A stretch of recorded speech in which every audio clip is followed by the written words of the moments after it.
दूतं श्रीरामचन्द्रं शरणं प्रपदे। मनोजवं मारुततुल्यवेगं जितेन्द्रियं बुद्धिमतां वरिष्ठं वातात्मजं वानरयोत्तमुख्यं श्रीरामदूतं शरणं प्रपदे। श्रीरामदूतं शरणं प्रपदे। श्रीराम जय जय राम। श्री राम जय राम। श्री राम जय जय राम। श्री राम जय जय राम। श्री राम जय जय राम। श्री राम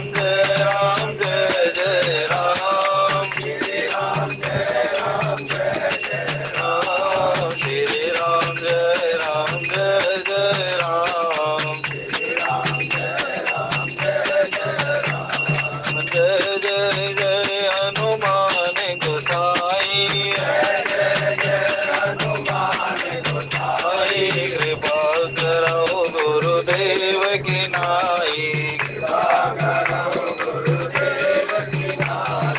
जनक सुता जग जननी जानकी। अतिशय प्रिय करुणा निधान की। गीता के जुग पद कमल मनावो। ताके युग पद कमल मनावो। जा सुख निर्मल मति पावो। पुनि मन वचन करम रघुनायक। चरण कमल बंदो सब लायक। राजीव नयन धरे धनुषायक। एक भगत विपति वंदन सुखदायक। मंगल भवन मंगल हारी।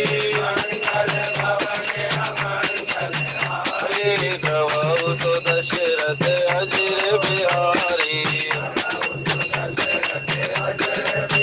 हरि मंगल भवन मंगल हारी। हरि उमा सहित देहि जपत पुरारी। मंगल मूर्ति मारुति नंदन। सकल अमंगल मूल निकंदन। नन पवन तनय संतन हितकारी। हृदय विराजत अवध बिहारी। श्री राम कथा शशि किरण समाना। संत चकोर करई जय पाना। राम कथा सुंदर करतारी।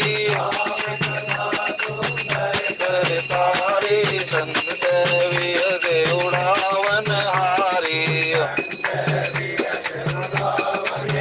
श्री राम कथा कलि कुटुब कुठारी। सादर सुनो गिरिराज कुमारी।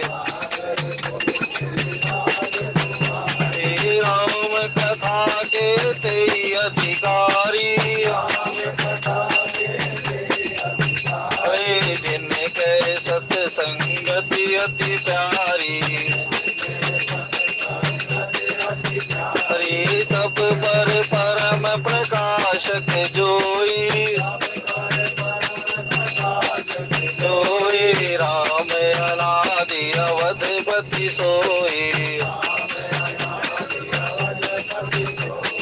ताई भजिए मन सचे कुटिलाई राम भजे गति के नहीं पाए पाई ताराइन बिनु से ये मम स्वामी स्वामी राम नमामि नमामि नमामि राम नमामि नमामि नमामि नमामि राम नमामि नमामि नमामि नमामि श्री गुरु चरण सरोज रज निज मन मुकुर सुधार वर्णव रघुवर विमल यश जोदायक फल चार सियावर राम मेरे प्रभु राम जय जय राम तुम दीन दीन तुम समान रघुवीर अस विचार रघुवंश मणि हरौ विषम्भवी सियावर राम जय जय जय राम। बोले रामचंद्र महाराज की। आप सभी के हृदय में स्थित परम ज्योति स्वरूप परमात्मा श्री राम भक्ति स्वरूपा माता जानकी को मेरा प्रणाम। जय सिया राम। श्री रामचरितमानस के अंतर्गत प्रथम सोपान श्री बालकांड जी में अब भगवान श्री रामचंद्र जी की दिव्य विवाह लीलाओं का श्रवण कर रहे हैं।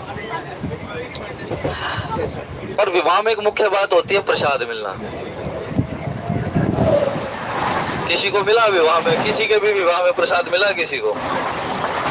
यदि विचार कर कर देखा हो, क्या हम मंदिर में जाते हैं तो प्रसाद मिलता है, कीर्तन में कथाओं में जाते तो भी प्रसाद, विवाह में किसको प्रसाद मिला है?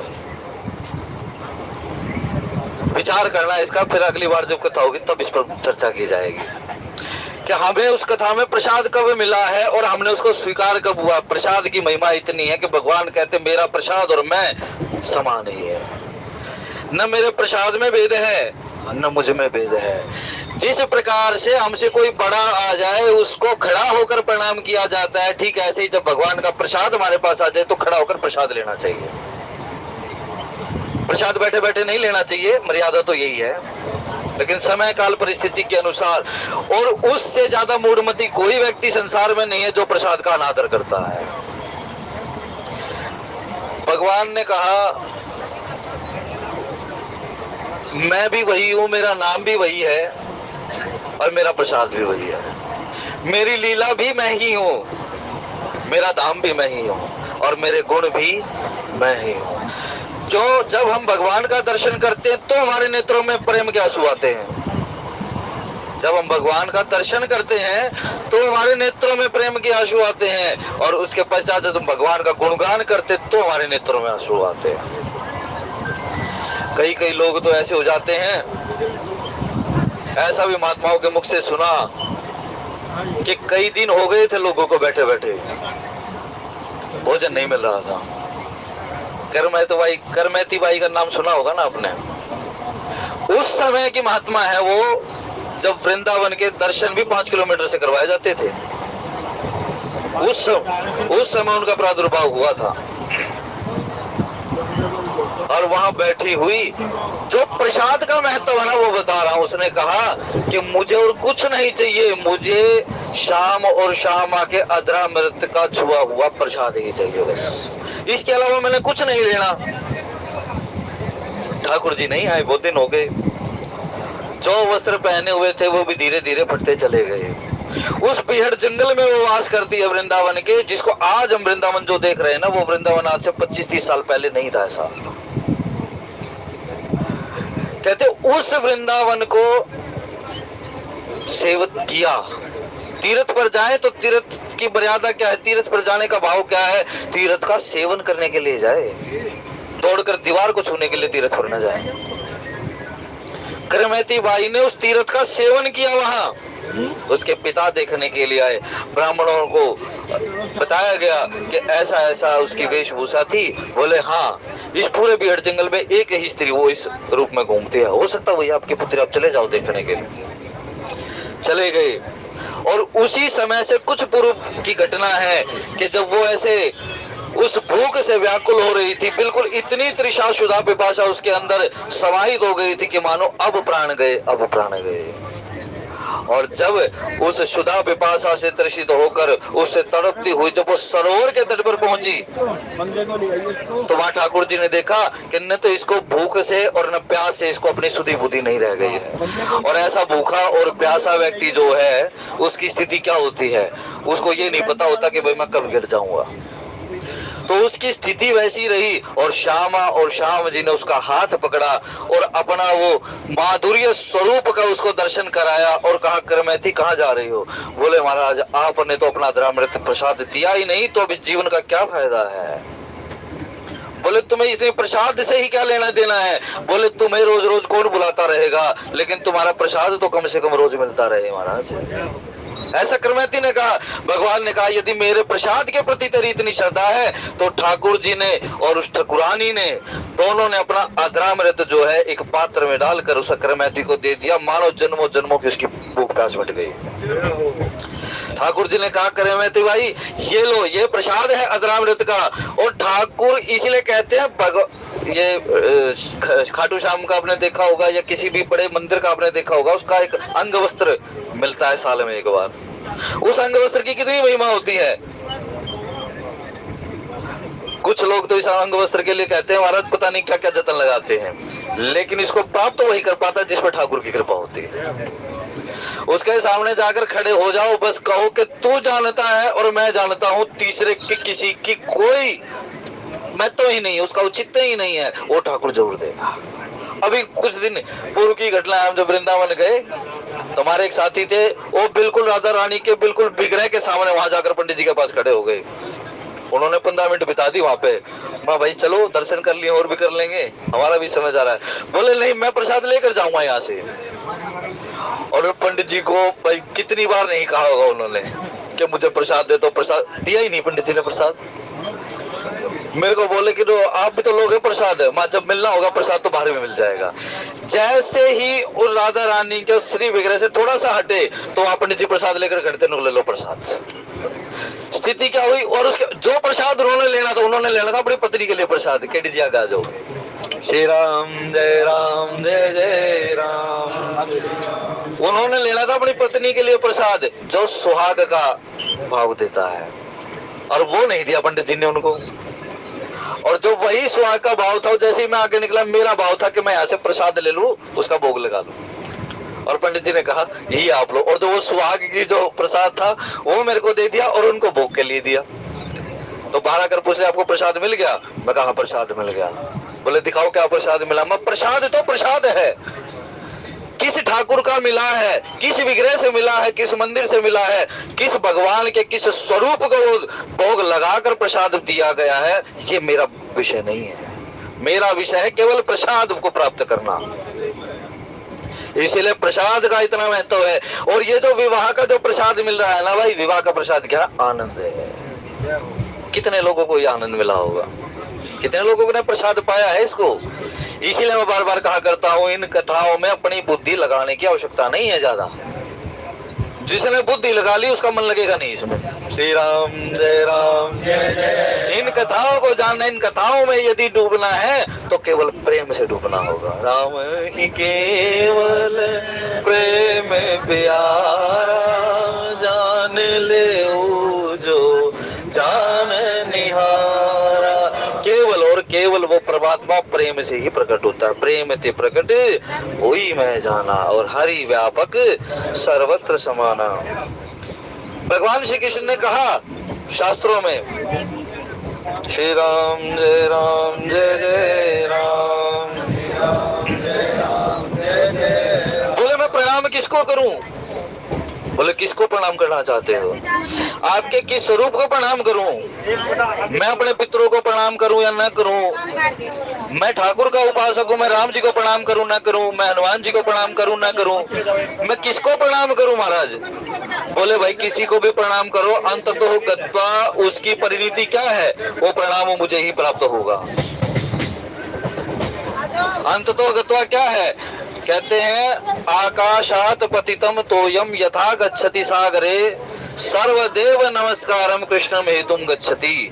जिस प्रकार से आकाश से गिरे हुए प्रत्येक जल की प्रत्येक बूंद आखिर में अंततः गत्वा उसकी परिणति धरती में समा जाना है, ठीक इसी प्रकार, और धरती पे समा जाने के पश्चात जो धरती को धारण किए हुए जो जल समूह है उसमें उसको विलीन हो जाना है। ऐसे ही किसी को भी प्रणाम किया गया हो तो वो अंततः गत्वा वो परमात्मा को ही प्राप्त होता है। प्रसाद मिले आपको किसी मंदिर से मिले, आपको किसी कीर्तन से मिले, आपको किसी सत्संग से मिले, तो उस प्रणाम को सिर माथे लगा कर लीजिए।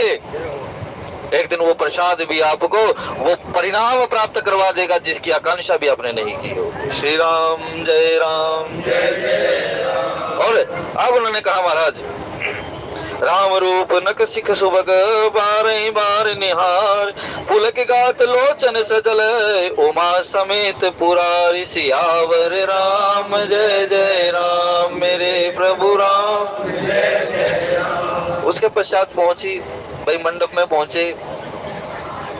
राम जी को मंडप में कौन लाया है? राम जी को मंडप में स्त्रियां लाई हैं। माता जानकी को मंडप में कौन लाया है? माता जानकी जो उनको क्या नाम है दशरथ जी महाराज को, दशरथ जी महाराज को कौन लाया है और राम जी को कौन लाया है? ये बड़ी अपने आप में एक महत्वपूर्ण बात है कि मंडप में आया गया तो मंडप पे लाया किसके द्वारा गया। और वहां जब आगे कह दिया महाराज जही तुरंग पर राम विराजे, गति विलोक खगनायक लाजे, कहीं न जाई सब भांति सुहावा, बाज बेश जनु काम बनावा। अब लोग तो भाई घोड़ी पर सवार होते हैं, राम जी घोड़े पर सवार हुए। बोले क्यों?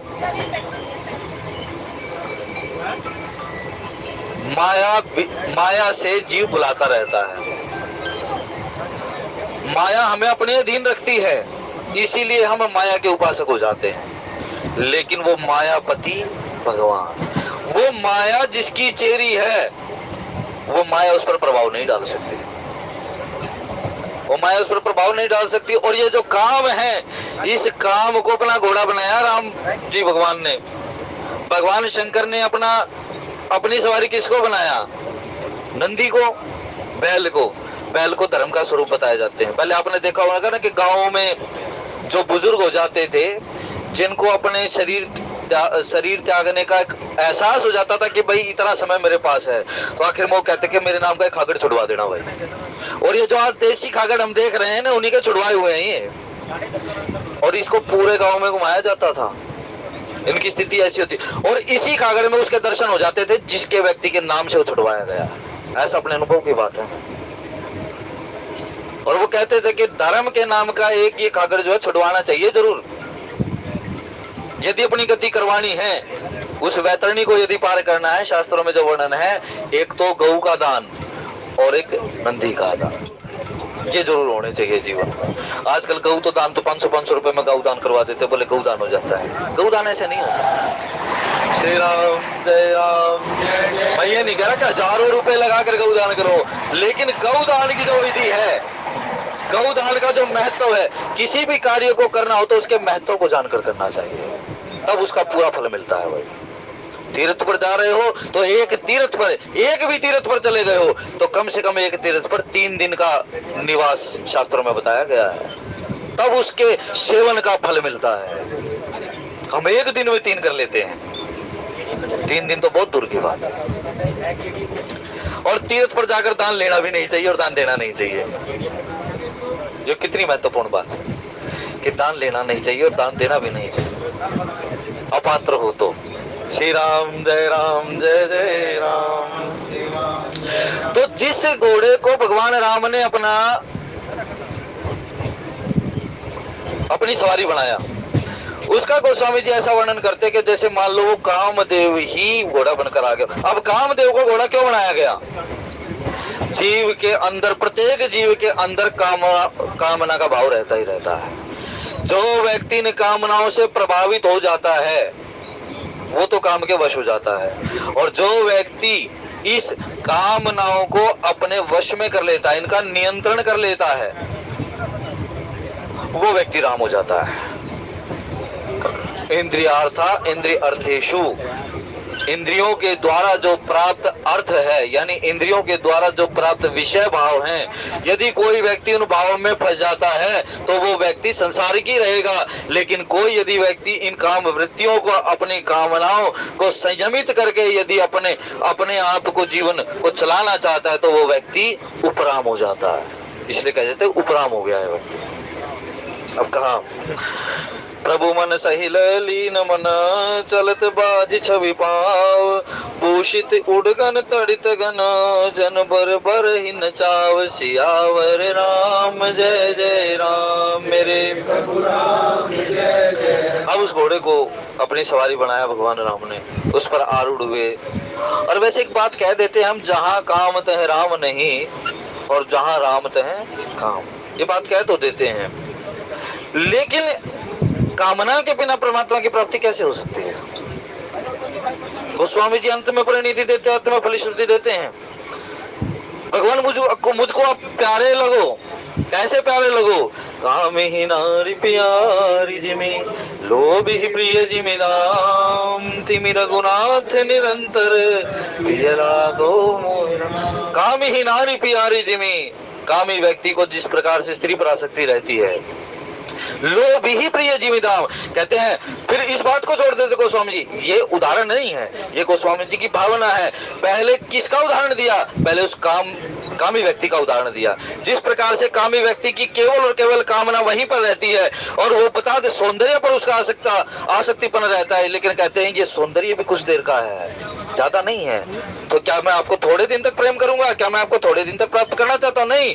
लोभ ही प्रिय जिमीदाम। कहते हैं चमड़ी चली जाए, दमड़ी ना जाए। फिर भी कह देते हैं, जिस प्रकार से वो उस धन के प्रति इतना लालयित रहता है, लेकिन कहते हैं महाराज ये धन भी कितने दिन रखूंगा मैं। कामी ही नारी प्यारी जिमी, लोभ ही प्रिय जिमी दाम। तो महाराज कम से कम ये है, चमड़ी चली जाएगी, आपका नाम चिंतन करते करते मेरा शरीर पूरा हो जाएगा, यही मैं आपकी प्राप्ति मान लूंगा। तो इसीलिए भाई कामनाओं से जीव को पहले उठना पड़ता है। पहले जीवन के अंदर जो है कामनाओं से ही उपराम होना पड़ता है, तब कहीं जाकर वो इस आनंद के लायक बनता है। श्री राम जय जय राम, श्री राम जय राम। क्योंकि गोस्वामी जी कहते हैं, मोह गए बिन राम पद होई न दृढ़ अनुराग। जब तक ये जीव के अंदर से ये मोह की वृत्ति नहीं चली जाती, कामासक्ति नहीं चली जाती है, जब जीव के अंदर ये काम भावना समाप्त नहीं हो जाती, नियंत्रित नहीं हो जाती, यद्यपि हमारे षट विकार हैं, इन षट विकारों से एक भी विकार पूर्णतः समाप्त नहीं हो सकता।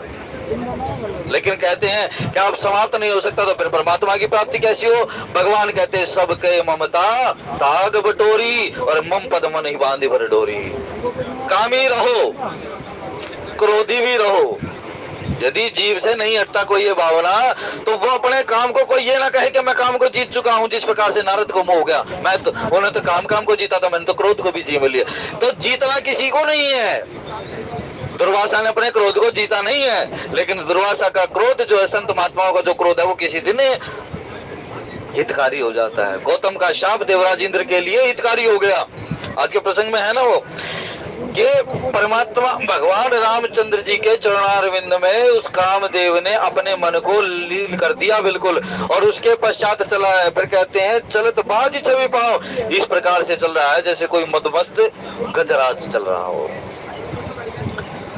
जब किसी को देखोगे ना, कोई मध्य में भरा हुआ व्यक्ति हो, तो उसके चाल ढाल को देखना, उसकी रहनी सहनी को देखना, किस व्यक्ति की रहनी सहनी क्या है। एक बिल्कुल फ्री आदमी हो, उसके पास कुछ ना हो, बिल्कुल फ्री, ना धन से लेना देना, ना किसी अन्न से लेना देना, कुछ नहीं लेना देना।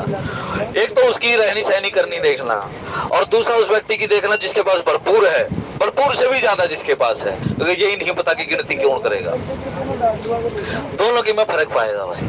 अब यहाँ कहते हैं, वो कामदेव की उपमा किससे दी? उस गजराज से दी, कि जो काम के मध्य में मस्त है बिल्कुल, जिसको यही नहीं पता कि किसको लात लगी है, किसको क्या हुआ, कुछ नहीं पता है। लेकिन आज यही कामदेव जो है, भगवान की प्रात में उनका घोड़ा बनकर चल रहा है, उनकी सवारी बनकर चल रहा है, तो कह रहे आज इसकी शोभा देखने लायक है।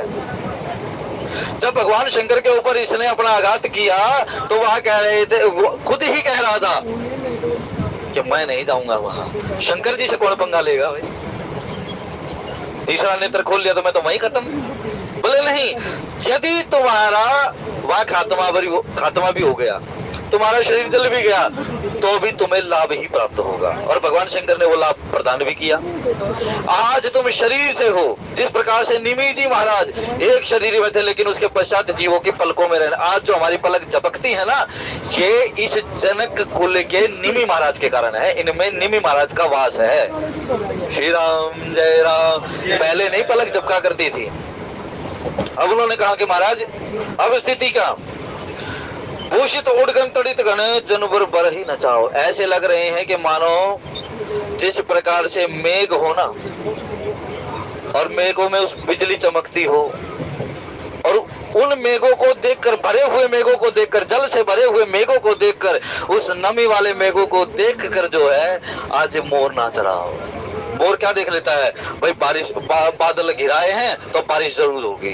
तो आज मानो के कामदेव भी ऐसा प्रतीत हो रहा है कि कामदेव वो मोर नाच रहा हो कि मैं भगवान को लेकर चला हूं तो आज मुझे पूर्ण फल जरूर मिलेगा। आज मतलब कामदेव की पूरी शोभा हो रही है। जब तक व्यक्ति की कामना अपने वश में नहीं होती, जब तक वो अपनी कामनाओं को नियंत्रित करना नहीं जानता, तब तक वो अध्यात्म में मान लो भाई कि उसने पैर ही नहीं रखा है। और ये कामना कोई ऐसी नहीं कि काम, इसको वासना रूप भी बताया जाता है। काम का मतलब ये है, काम के द्वारा यदि कोई भी हमारे अंदर विकृत भाव दिखता है, यदि हमारी मानसिकता विकृत दिखती है, हमारी मानसिक स्थिति विकृत हो चुकी है, हम किसी को अपने सामने कुछ समझते नहीं है, हम किसी पर दोषारोपण करने से भी बाज नहीं आते हैं, हम किसी में कमी देखने से भी बाज नहीं आते, ये हमारी मानसिक विकृति है और ये विकार है, सबसे बड़ा विकार है। वहां 9 भक्ति में बताया गया ना, वहां पर भगवान राम ने बताया गया कि देखे नहीं पर दोषा, कि दूसरे को दोषों को जो ना देखे। अब यहाँ दोष नहीं, यद्यपि तो काम सभी प्रकार से दोषपूर्ण है, लेकिन यही काम जो है ये संसार की प्रवृत्ति करने वाला भी है। इस काम के बिना संसार की भी प्रवृत्ति नहीं हो सकती। भगवान शंकर पर जो आघात करा कामदेव ने, वो क्यों किया कि संसार की प्रवृत्ति हो। इसीलिए इन दोषों को भी धारण करने के पश्चात भी वो कामदेवाद शोभित हो रहा है। इसलिए कहते हैं कामी नारी प्यारी जिमी लोभी, मैं कामी हूँ, क्रोधी हूँ। कह तो देते हैं कि कामी क्रोधी लोभी तेरी भक्ति को पावे ना, लेकिन परमात्मा कहते मुझे इससे कोई लेना देना नहीं। मानस का भाव है, मानस कहती है गहरी पुण्य नहीं दोषु, न किसी के गुणों को धारण करता हूँ न किसी के दोषों को धारण करता हूँ, मैं तो किसको धारण करता हूँ, मान हूँ एक भक्ति करना, मैं केवल भक्ति का भाव मानता हूँ। आवे सभे शरण तकी मोही, कोई भय के कारण भी, कोई दोषों में भरा हुआ व्यक्ति भी यदि मेरी शरण मान करके भगवान मैं परसक कामी हूँ, मुझसे ज्यादा कामी कोई संसार में, मुझसे ज्यादा गिरा हुआ, मुझसे ज्यादा दोषों से भरा हुआ कोई व्यक्ति संसार में नहीं है। केवल इतना भाव भी जीव अपने अंदर समाहित करते हुए उस परमात्मा की एक बार शरण चली जाए तो महाराज उसको वो फल मिलेगा ही मिलेगा। आवे सबे शरण तक की मोही, मैं उसको छोड़ता नहीं। और भगवान राम तो कह देते हैं, सुग्रीव को ये बात बताते, शरणागत कहु चेत जहीं निज अनहित अनुमान तेनर पावर पाप में तिन्हि विलोकता। अपनी शरण में आए हुए किसी व्यक्ति का यदि कोई त्याग कर देता है तो उससे ज्यादा पापी संसार में कोई नहीं है। जब भगवान ने कहा कि ऐसा व्यक्ति यदि संसार के किसी व्यक्ति की शरण में आप चले जाओ और वो आपको त्याग दे या आपको अपने शरण में ले ले, तो उससे ज्यादा भला कोई व्यक्ति नहीं है शरण में लेने से वाला। लेकिन वो जो संसार को शरण में लेने वाला, उससे ज्यादा बड़ा कौन कृपालु होगा महाराज। श्री राम जय राम जय जय, श्री राम जय राम जय जय। अब आगे चले तो वहां पर गोस्वामी जी कहते हैं, जही पर बाजी राम असवारा तही सारदऊ न परने पारा। जिस घोड़े पर भगवान राम जी असवार हैं, मानो उस घोड़े का वर्णन शारदा भी नहीं कर सकती। कौन वर्णन कर पाए। उपमा किसकी दी जाती है, जिसका उपमेय हो गई। जब भगवान राम की उपमा दी गई पीछे, तो चाणक्य ने श्लोक लिखा है अपनी नीति में कि ये जो चिंतामणि है ये भी तो एक पत्थर ही है, यद्यपि तो ये पारस बना देती है, कोई मणि किसी धातु को छू ले तो पारस बना देती है, उसको स्वर्ण बना देती है या उसकी उपमा बढ़ा देती है, लेकिन आखिर में है तो पत्थर ही ना, भले ही शोभायमान है। सूरज भी संसार को प्रकाशित और जीवन प्रदान करने वाला है, लेकिन आखिर में है क्या? वहां कहते हैं रवि तीव्र कर्म, लेकिन ये भी जलाने वाला है। संसार को तो पोषित कर रहा है, लेकिन यदि इसकी प्रकाश में कोई खड़ा हो जाए, यदि इसकी रोशनी में कोई खड़ा होता है, शरीर में जलन होने लग जाती है, चर्म रोग हो जाता है। इसी से चर्म रोग होता है और इसी सूर्य से चर्म रोग दूर भी होता है। इसीलिए गोस्वामी जी ने कहा विधि प्रपंच गुण दोष साना। विधाता ने जो इस संसार को बनाया हुआ है, तो जिसमें हम गुण अवगुण देखते हैं ना, तो ऐसा मानो कि उसी में गुण भी है भाई। प्रचलित नहीं है कि जहर को जहर ही काटता है। तो इसीलिए कहा जाता है कि जिस प्रकार से सूर्य की रोशनी में आप खड़े हो जाओ, वही संसार को पोषित करने वाला है, लेकिन है तो आखिर में आपका गोला ही ना, वो जलाने वाला ही है। फिर वो कहते हैं कि महाराज चंद्रमा है, चंद्र क्या है? चंद्र शीतलता प्रदान करने वाला है, लेकिन आखिर में है क्या? घटने और बढ़ने वाला है तो क्षयकारी ना। इसीलिए तुलसी ने कहा चाणक्य ने कि उस परमात्मा की किसी से उपमा दी ही नहीं जा सकती, क्योंकि जिससे उपमा दोगे, आपने तो लौकिक ही देखे हैं, अलौकिक तो देखे ही नहीं है, तो अलौकिक से उसकी उपमा कैसे दी जा सकती है? वाल्मीकि कहते हैं राम स्वरूप तुम्हारे, तुम्हारा जो स्वरूप है ना, अगोचर है, अगम है, उसका कोई वर्णन नहीं कर सकता।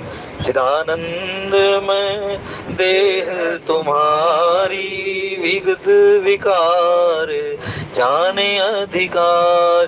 तुम्हारी इस अन्न में, यानी जो चिन्मय जो शरीर है तुम्हारा, इसका वर्णन नहीं किया जा सकता, तो इसकी उपमा कैसे दी जा सकती है?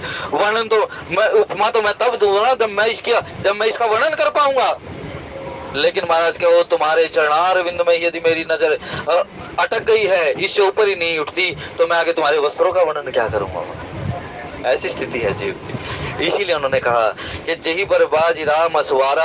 जब राम जी का ही वर्णन नहीं किया जा सकता, तो भाई अब कहते हैं कि हमने अच्छे अच्छे वस्त्र पहने हुए हैं, तो हम क्या सोचेंगे? हम गाड़ी में भी अच्छी में जाएंगे। यह विचार होता है ना कि भाई अगर हमने अच्छे वस्त्र पहने हुए हैं,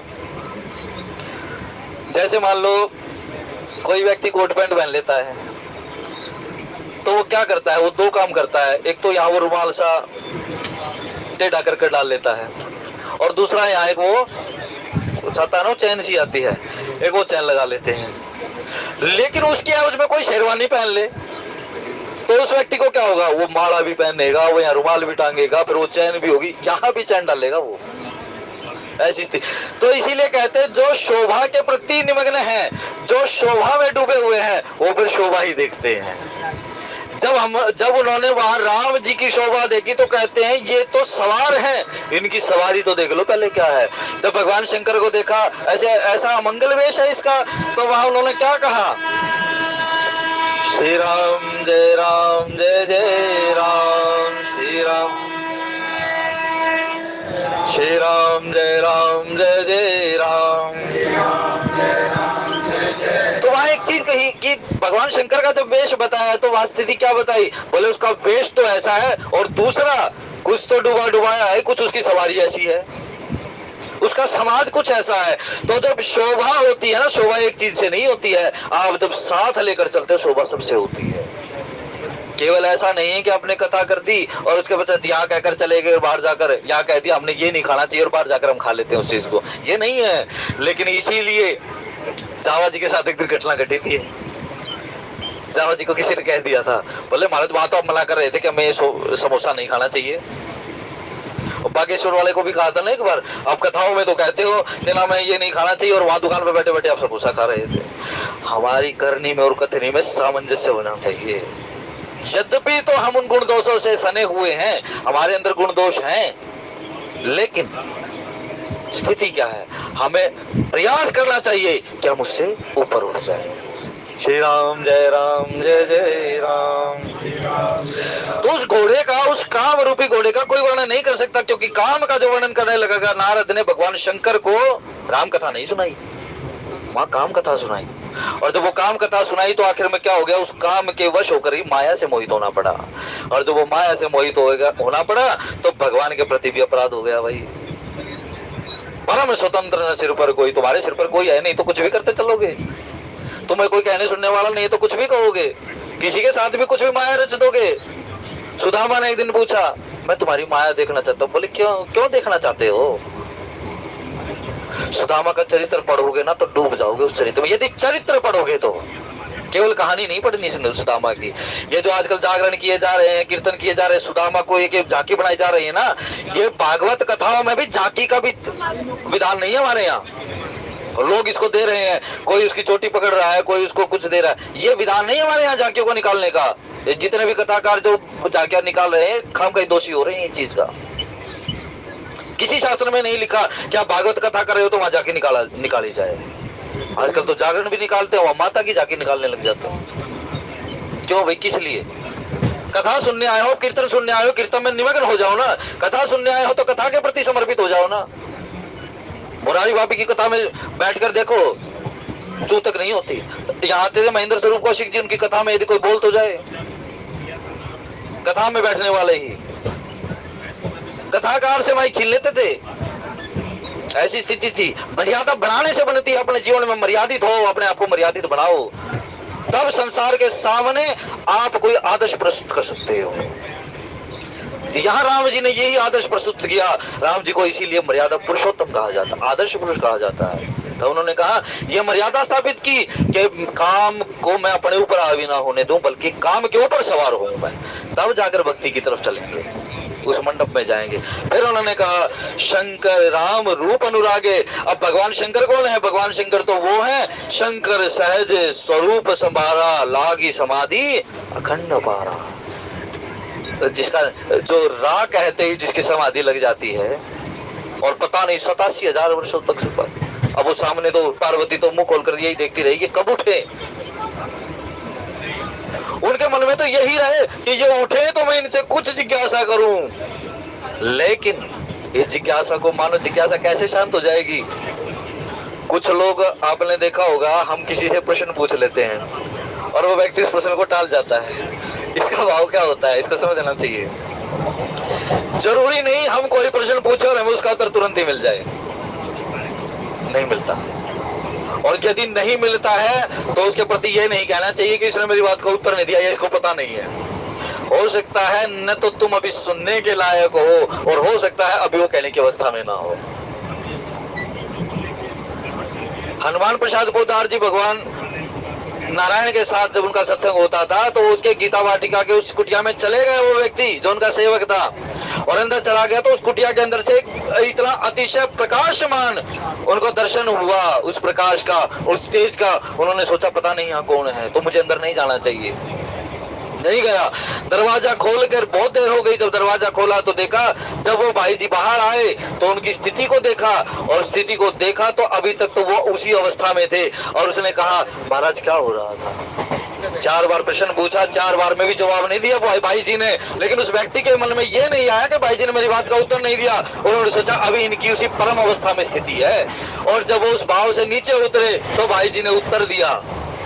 बोले तुम यहाँ कब आए हो? बोले महाराज मुझे तो 15 मिनट हो गई, आपसे 4 बार पूछ चुका हूँ। बोले मुझे नहीं पता, अभी मेरी अवस्था वही थी। तो इसीलिए यदि हमें प्रश्नों का उत्तर तुरंत ना मिले तो मान लेना चाहिए कि या तो उसकी अवस्था अभी ऐसी नहीं है, या फिर हमारा प्रश्न सही नहीं है। श्री राम जय राम। तो उस घोड़े का वर्णन कोई नहीं कर सकता। और आगे गोस्वामी जी कहते हैं, शंकर राम रूप अनुरागे। भगवान शंकर जो केवल रा कहते ही जिनकी समाधि लग जाती है, वो कहते हैं राम रूप अनुरागे। भगवान राम के रूप में उनकी अनुरक्ति हो गई। और ये अनुराग उत्पन्न कब हुआ? जब मोह विराग, मोह की निवृत्ति हो गई। मोह गए बन राम पर तो कोई न दृढ़ अनुराग। और यदि व्यक्ति कामनाओं के वश होता है तो उसमें कभी हमारा आकर्षण हो ही नहीं सकता। यदि कोई व्यक्ति काम के वश है, यदि कोई कामनाओं में भरा हुआ व्यक्ति है, तो वहां स्थिति उसकी क्या होती है? वहां हमारा उसके प्रति प्रेम नहीं होगा। लेकिन भगवान शंकर के साथ क्या कहा गोस्वामी जी ने? शंकर राम रूप अनुरागे। भगवान शंकर के उस रूप, भगवान शंकर ने जो राम जी के उस रूप में अपनी अनुरक्ति प्राप्त की। कहा, पाली ने क्या कहा था मरते समय? यही जोनि जन्मों कर्म बसता है राम पद अनुराग। मैं जिस भी योनि में चला जाऊं, मुझे जहां भी जन्म प्राप्त हो महाराज, आपके चरणों में मेरा अनुराग रहता है। तो भगवान शंकर भी तो ये कहते हैं कि जब जब तुम पुनि राम राम दिन राती। पार्वती कहने वाली है, उसने जाना ना कि इनका स्वभाव क्या है, इनकी रीति क्या है, इनकी जो प्रवृत्ति किस मार्ग में है। तो वहां का शंकर राम रूप अनुराग है। भगवान शंकर जो नित्य नित्य निरंतर ही सतत चिंतनीय हैं, जो सतत चिंतन करते रहते हैं, जो सतत नाम जापक हैं। इनसे बड़ा नाम जापक कोई नहीं है, जिनको किसी से लेना देना कुछ नहीं, जिसको केवल और केवल राम जी से लेना देना। कहते हैं ना, सेवक स्वामी सखा सिए पी के। ये राम जी के सेवक भी हैं, राम जी के स्वामी भी हैं, राम जी के सखा भी हैं। तो उन्होंने कहा अच्छा, तो शंकर राम रूप अनुराग है। भगवान शंकर ने राम जी के रूप को देखा और अनुरक्ति हो गई उनमें, इतना दृढ़ अनुराग हो गया। एक भजन आया था ना, कहते हैं बस इतनी सी तमन्ना है, हे श्याम तुम्हें देखो। चाहे घर हो नंदलाला, चाहे वन हो गोपाला, चाहे कुछ भी हो, लेकिन महाराज केवल हे श्याम तुम्हें देखो। मेरी वृत्ति जो है, मेरी चित्त वृत्ति जो है, मेरी मनोवृत्ति जो है, मेरी बुद्धि वृत्ति जो है, वो सब कुछ तुमको समर्पण है। मैं मन से, वचन से, कर्म से केवल और केवल आपका ही हूँ। बस मेरी वृत्ति इसी में लगी रहे। तो शंकर राम रूप अनुरागे। अब इस राम रूप अनुरागे भगवान शंकर को जो अनुरक्ति हो गई, जो इतना अनुराग हो गया, मानो कि न तो उस रूप वाले में राग है और न इस दर्शन करने वाले में राग है, तभी जाकर अनुराग होगा। इसलिए कहते हैं व्यक्तिवादी नहीं होना चाहिए भाई।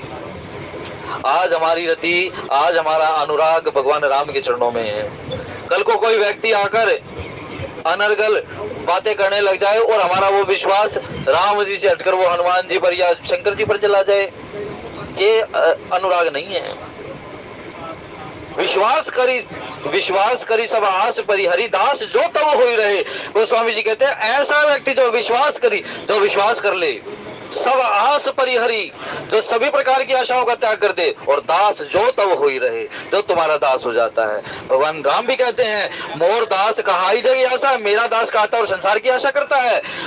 वैष्णव मतों में आता है, वैष्णव शास्त्रों में आता है कि भक्ति, उत्तम भक्ति का स्वरूप क्या, उत्तम भक्ति किसको कहा जाता है? अन्य अभिलाषिता शून्य ज्ञान कर्माद्यानावृतम आनुकूल्येन कृष्ण अनुशीलनम भक्तिरुत्तमा। अन्य अभिलाषिता शून्य, किसी एक की अभिलाषा रखो, बस किसी एक से आशा रखो। आशा एक राम जी से, दूजी आशा तो एक से अपनी अभिलाषा रखो, एक पे निष्ठा रखो अपनी। अन्य अभिलाषिता शून्य ज्ञान कर्माद्यानावृतम, और उससे विलग जो ज्ञान है, उस ज्ञान का पर्दा जो है, उस ज्ञान के पर्दे को हटा दो और उस ज्ञान से उसका दर्शन करो। आनुकूल्येन कृष्ण अनुशीलनम, और अपने उस इष्ट की लीलाओं के प्रति अनुकूल रहो। कृष्ण अनुशीलनम, उसका अनुशीलन करो। भक्ति उत्तमा, इसी को उत्तम भक्ति कहा जाता है। बस इससे बाहर भक्ति की परिभाषा नहीं है। अपने इष्ट को, जिसको आपने अपना इष्ट माना है, उसी के प्रति समर्पित रहो। मन से, कर्म से, वचन से, क्रियाओं से, सभी प्रकार से, चिंतन से भी उसके प्रति समर्पित रहो।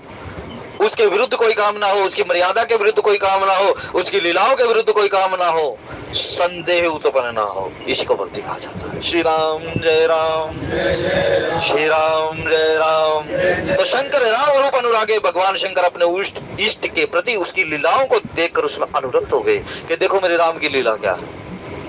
कुछ लोग तो जनकपुर को देख रहे हैं, कुछ शोभा को देख रहे हैं, लेकिन भगवान शंकर ने किसको देखा? शंकर राम रूप अनुराग। भगवान शंकर ने केवल और केवल राम जी के रूप को देखा है। इसीलिए आप कहीं भी चले जाएं तो वहां स्थिति क्या होनी चाहिए? सिया राम मैं सब जग जानी, करहूं प्रणाम जोरी जोग पा। अब इसका मतलब ये नहीं है भाई कोई कह दे इस चौपाई को समझना बहुत कठिन है। मैं तो सभी में राम देखता हूँ, अहम ब्रह्मास्मि, मैं तो सब में ब्रह्म देखता हूँ। लेकिन आगे से वो कागड़ आ रहा था भाई, तो उसने टक्कर मार दी। तो गुरु जी के पास जाता है, आपका तो ज्ञान ही कुछ नहीं है महाराज। बोले क्यों? आपने कहा था कि सब में ब्रह्म देखो, खुद में ब्रह्म देखो, दूसरे में ब्रह्म देखो। बोला उसके ऊपर जो उस गज के ऊपर जो बैठा हुआ महावत था, वो तुझे कह रहा था हट जा, तो उसमें ब्रह्म नहीं दिखा। रास्ते में जो लोग खड़े थे उन्होंने कहा यहाँ से हट जा, सामने से गज आ रहा है, तो उसमें ब्रह्म नहीं दिखा। तुझे केवल और केवल उसमें ही ब्रह्म दिखा गया। अपने में ब्रह्म और उसमें ब्रह्म दिखा बस। इसीलिए ब्रह्म देखना और ये अनुराग देखना कोई इतनी छोटी चीज नहीं कि अनुराग हमें केवल एक ही चीज में अनुराग हो जाए। इस अनुराग को समझें, गुरु के शरणागति लें, अपने उस आश्रयदाता के चरणों में बैठकर इसका ज्ञान लें, तब अनुराग इसका अनुभव करते रहें, इसका चिंतन करते रहें, इसके प्रति चिंतनशील हमेशा रहें, तो अनुराग प्राप्त हो जाएगा। श्री राम जय राम, श्री राम जय राम। तो शंकर राम रूप अनुरागे नयन पंचदश अति प्रिय लागे। कहते शंकर जी भगवान जो है उस रूप में इतने निमग्न हो गए, कहते हैं कि पंच। अब देखो ब्रह्मा जी को अपने नेत्रों पर बड़ी चिंता हुई, मेरे तो कम नेत्र हैं भाई, मैं दर्शन कैसे करूं, है ना। कार्तिकेय को बड़ी खुशी हुई, मेरे ज्यादा नेत्र हैं, मैं उनसे 1.5 गुना नेत्रों से दर्शन कर रहा हूँ। लेकिन भगवान शंकर को न तो शोक हुआ न प्रसन्नता हुई, उनको केवल कितने भाव हुआ कि मेरे राम के दर्शन हो रहे हैं। नयन पंचदश अति प्रिय लागे, राम का तो दर्शन हो रहा है, राम के प्रति तो अनुरक्ति है, अनुराग है। लेकिन कहते ये मेरे जितने 5 नेत्र है ना भाई, ये पंचदश, ये जो 15 नेत्र है मेरे, ये मुझे 15 नेत्र जो हैं आज ये मुझे प्रिय लगते हैं। अपने नेत्र भी प्रिय, राम के दर्शन करते करते राम प्रिय लगते लगते जीव प्रिय लगने लग जाए, तो मानो क्या आप राम में अनुराग है। तो शंकर राम रूप अनुरागे नयन पंचदश अति प्रिय लागे। भगवान शंकर को राम भी प्रिय लग रहे हैं, और उस प्रिय लगने के साथ अपने नेत्र भी प्रिय लग रहे हैं कि मेरे नेत्र कम नहीं है। न कम की चिंता हुई कि मेरे नेत्र कम है भाई मैं दर्शन कर, न उन्हें ये हुआ कि मेरे नेत्र ज्यादा है मैं दर्शन कर रहा हूँ, कुछ नहीं, केवल इतना भाव रहा कि मैं हाँ दर्शन कर रहा हूँ, मेरे नेत्र अच्छे हैं। तो हरि हित सहित राम जब जो है, हरि हित सहित राम जब जो है।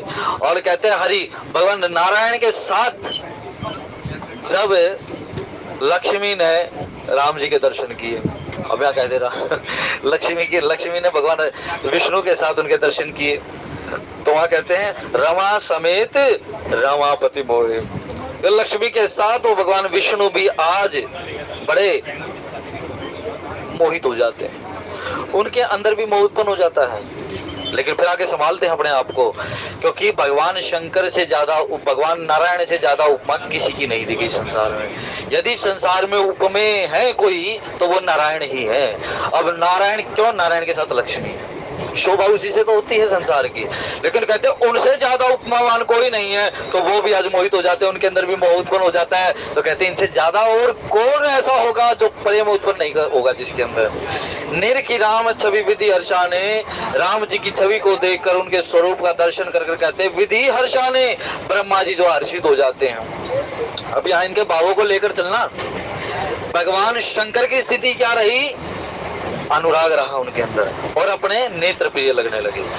विष्णु और लक्ष्मी की क्या स्थिति रही नारायण की, रमापति मोहे, रमापति जो है विष्णु नारायण जो है लक्ष्मी के पत्नी के साथ वो मोहित हो जाते हैं और फिर अपने आप को संभाल कर उसका दर्शन कर। और ब्रह्मा जी की क्या स्थिति रही कि निरखी राम छवि विधि हर्षाने, ब्रह्मा जी हर्षित होते हैं उस बात में, विधि हर्षाने बड़े हर्षित होते हैं। यहाँ देख देख कर 8 ही नयन जानी पछताने। यहाँ ये नहीं है कि ब्रह्मा जी वैसे पछताए हो, ब्रह्मा जी के अंदर हर्ष का भाव है, प्रसन्नता है उनके अंदर देखने की, लेकिन कह देते हैं काश ये मेरा हर्ष और ज्यादा बढ़ जाता, है ना। क्योंकि जब राम के रूप की सुधा रस का जब पान करने का जीव के अंदर भाव उत्पन्न हो जाता है तो कहता है महाराज थोड़ा सा ही देखा है आपको, अभी और देखता हूँ, बस इतनी तमन्ना है तो निशाम तुम्हें, मैं तुम्हें देखता ही रहूं, तुम्हें देखने के अलावा। कहते हैं ना मुरली वाले मोहना पलक झाप तो ही ले ना मैं देखूं और को ना तो ही देख रहे हो, न तुम किसी को देखो न मैं किसी को देखूं, तुम्हारा मेरा परस्पर दर्शन होता रहे, परस्पर एक दूसरे को दर्शन हम देखते रहे। तो यही ब्रह्मा जी भी हर्षित तो है दर्शन को देखकर, लेकिन कह रहे हैं महाराज मुझे अभी तो और भी दर्शन का आनंद चाहिए। और फिर वहां कहते हैं पछता हो जाता कि मेरे तो थोड़े कम नेत्र ही हैं। सुर सेनब और बहुत उछाओ, सब्जी मंडी आ गया।